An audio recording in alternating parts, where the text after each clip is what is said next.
আমি পাইছি জীবনে আমার মনে করেন দেন শ্বশুর পাইছি, শাশুড়িও পাইছি। আমি 1.5 বছর বয়সে মা হারাইছি, 1.5 বছর বয়সে মা হারাইছি।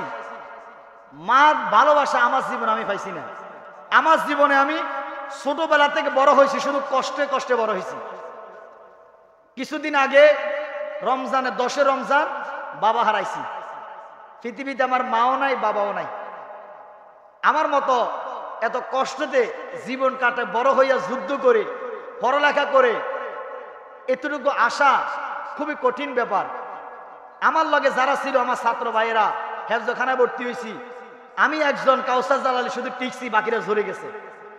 হেফজ শেষ করে ভর্তি হইলাম ক্লাস 8-এ যাইয়া।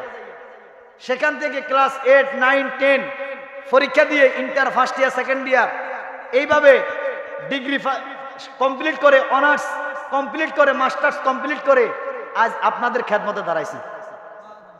মারাবা কইতেন না? এখনো পড়া শেষ করি নাই। ডবল টাইটেল নেওয়ার জন্য আবার চেষ্টা চালিয়ে যাব। পাশাপাশি আপনাদের দোয়ার বরকতে বছরে 10-12 বার ভারতবর্ষে যাইয়া আমি ওয়াজ করি। আমার জীবনে আমি 2টা মুড়ির জন্য কান্না করছি হেফজখানায়। কারণ যার পৃথিবীতে মা নাই তার পৃথিবীতে শান্তি নাই। আর মা যদি আমার অন্তত বুঝ হবা টাইমে যদি হারাইতাম তাহলে হয়তো এত কষ্ট পাইতাম না। যেই টাইমে মা হারাইছি ওই টাইমটাই আমার জীবনে খুবই কষ্টের টাইম গেছে। আমি বহু সময় নামাজের সেজদার মধ্যে পড়ে কান্না করছি। কারণ সকালবেলা হেফজখানায় দেখবেন যারা হেফজ পড়ে সকালবেলা নাস্তার আগে টাইম দেয় 10-15 মিনিট 20 মিনিটের জন্য, সবাই নাস্তা করে। আমি সেই দিন কাউসার জালালি নাস্তা করতে পারি নাই, সবাই নাস্তা করছে। আমি পড়ার টেবিলে বসে বসে পড়ছি আর কান্না করছি। আজ যদি আমার মা থাকতো আমার জন্য খাবার নিয়ে আসতো, আমি সেই কাউসার জালালি। দোয়া করবেন আল্লাহ যেন আমার বাবার কবরটা যেন জান্নাতের উচ্চ মাকাম দান করে। জোরে বলেন না আমিন। আমার মতো অনেকের বাবা নাই, অনেকের মা নাই। আল্লাহ যাদের মা নাই, যাদের বাবা নাই, তাদের মা বাবার কবরগুলো জান্নাতের বাগান বানায় দাও। আরো জোরে কর না আমিন। তো মায়ের ভালোবাসা, বাবার ভালোবাসা সব কিছু থেকে বঞ্চিত হইলাম। সর্বশেষ আমি আমার শ্বশুরও পাইলাম, শাশুড়িও পাইলাম, যে যাদের কারণে আমি আমার মায়ের ভালোবাসার অন্তত পাইলাম। আমি বললাম যে আমার মা নাই, আপনি আমার মা। উনি আমার বলছে আমার 3 ছেলে, জালালি তুমি নিয়ে আমার 4 ছেলে, আমার 3 ছেলেকে যতটুকু ভালোবাসি তার চেয়ে আমি তোমাকে বেশি ভালোবাসি। আসলে যার দুনিয়াতে দেখবেন কেউ নাই, তার কিন্তু আল্লাহ আছে। আল্লাহ একভাবে না একভাবে তাকে সাহায্য করে। কথা বলেন। তা আমার শাশুড়ির মতন শাশুড়ি পাওয়াটা ভাগ্যের ব্যাপার, যে যিনি আমাকে মায়ের মতন আগলিয়ে রাখেন। এই যে আমি ইন্ডিয়াতে যাব, আমার এখন ভিসা লাগাইতে হবে, পাসপোর্টের মেয়াদ শেষ, এগুলো করতে আমার একটা খরচের ব্যাপার। বাবা হারাইছি, বাবার পিছনে লক্ষ লক্ষ টাকা খরচ হয়েছে। হ্যাঁ, আমার শাশুড়ি আমার বলে তোমার পাসপোর্টের টাকাটা আমি ব্যবস্থা করে দিব, তোমার বিদেশ, তোমার ইন্ডিয়াতে যাওয়ার জন্য ভিসা যা টাকা লাগে আমি ব্যবস্থা করে দিব। মারাবা কইতেন না? এই যে গজল বইটা লিখছিলাম, বইটা আসেনি কারো কাছে? এই যে বইটা লিখছিলাম, বইটা আমি ফ্রেশে দিব, কারণ এটা তো কইলে চলে আসে না।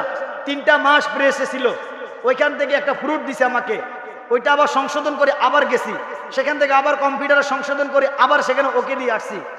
এখন আমি বই ছাপানোর জন্য টাকা নাই। 40,000 টাকা গেছে বই ছাপাইতে। 40,000 টাকা, এক একটা বইয়ের দাম আমার 40 টাকা করে পড়ছে। কিন্তু আপনারা 50 টাকা করে হাদিয়ে দিয়ে বইটা কিনছেন না? কিনছেন না? এখান থেকে 10 টাকা করে লাভ দিচ্ছেন না? বইয়ের মধ্যে লেখা আছে বইয়ের হাদিয়ার একটা অংশ গরিব অসহায়কে দেওয়া হয়। এই যে 10 টাকা করে বাড়তি দিচ্ছেন, এখানের একটা অংশ ফকির মিসকিন এতিমদেরকে সহযোগিতা করা হয়। মারাবা কইতেন না? তার মানে আপনি একটা বই নিয়ে একটা এতিমকে সহযোগিতা করলেন, একটা বই নিয়ে একটা গরিবকে সহযোগিতা করলেন, একটা বই নিয়ে একটা অসহায় মানুষের মুখে খাবার তুলে দিলেন। আপনার দ্বারা আরো 10টা লোকের খাবারের ব্যবস্থা হয়ে গেল। আল্লাহ কবুল করুক। এই বইটা ছাপাবো, আমি টেনশনে পড়ে গেছি, কারণ আমার বাবার পিছনে আমার লক্ষ লক্ষ টাকা চলে গেছে। আমার পুরোটা ফ্যামিলি আমার হাতের উপরে চলতেছে। সব মিলিয়ে আমি পরিবারে বড় ছেলে। দেখবেন পরিবারে যারা বড় তাদের উপরে দায়িত্বটা বেশি থাকে। কথা কোন ঠিক কিনা?